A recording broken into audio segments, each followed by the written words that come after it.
The 25th of December in the year 1991 was one of the most significant days in recent history. On this day, the Soviet flag flew over the Kremlin in Moscow for the last time before it was taken down and replaced by the Russian flag. On December 31st, the existence of one of the greatest states of all time finally came to an end. The event is also considered the end of the Cold War. But why did this once mighty country, which had been the leading world power alongside the USA for decades, collapse? Let's first look at its origins. After the Russian Tsar was overthrown during the Russian Revolution in the year 1917, the Bolsheviks founded the so-called Russian Soviet Republic. By the year 1922, all other former Russian territories were also incorporated and the Union of Soviet Socialist Republics, or Soviet Union for short, was proclaimed. After victory in the Second World War, this state finally rose to become a world power and in the following decades competed with the USA for the title of the most powerful country in the world. With almost 23 million square kilometers, the Soviet Union was by far the largest country in the world and accounted for almost one-sixth of the Earth's total land surface. It had a total of more than 290 million inhabitants, which was more than the population of the United States, and there were over 100 different nationalities, which is why the Soviet Union can be described as a truly multi-ethnic state. Over the decades, however, more and more difficulties crystallized, which is why the Soviet Union was confronted with a multitude of unresolved problems in the 1980s. Economically in particular, the country lagged far behind the Western states. The huge administrative apparatus and gigantic defense spending swallowed up vast sums of state expenditure. It is estimated that Soviet military spending alone consumed between 10 and 20% of GDP compared to Germany's 2% target today. Although it was officially still the second largest economy in the world, the majority of the population still lacked basic consumer goods. The country also missed out on important future trends and remained extremely dependent on oil. The oil price did not experience good times in the 1980s and fell from $121 per barrel to $24 from the year 1980 to 1986 alone.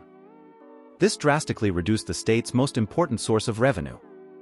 In addition, the political apparatus became increasingly rigid and most politicians were only concerned with securing their own power base and not with the problems of ordinary people. Two other events further exacerbated the existing problems: the invasion of Afghanistan, which was extremely costly, and the Chernobyl nuclear disaster. It was in these difficult times that Mikhail Gorbachev took over the leadership of the USSR in the year 1985 and sought to completely transform the country both economically and politically. The two words glasnost and perestroika in particular represent the central points of his policy. Glasnost means transparency and was intended to lead to freedom of expression and a free press.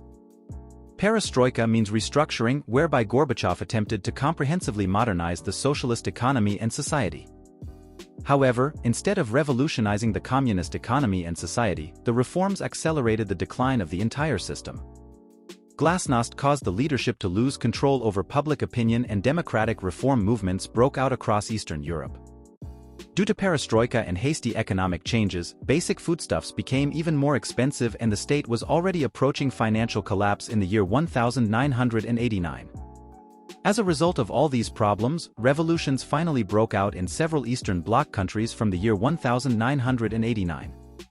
These had already occurred in previous decades, but this time the Soviet leadership did not intervene militarily. Gorbachev wanted to move closer to the West and therefore also reduced the military presence in the states of Eastern Europe.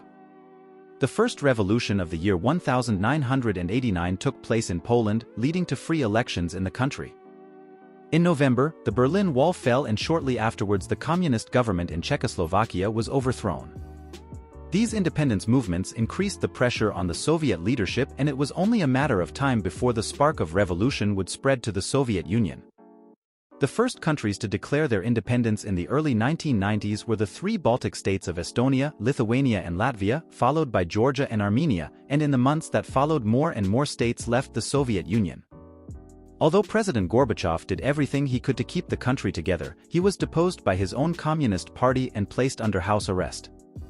Although Gorbachev returned briefly, Boris Yeltsin finally took power as the first democratically elected president. But he too realized that the Soviet Union could no longer be saved and met with the other Soviet republics in December of the year 1991 to determine the borders of the newly independent states and the official dissolution of the Soviet Union.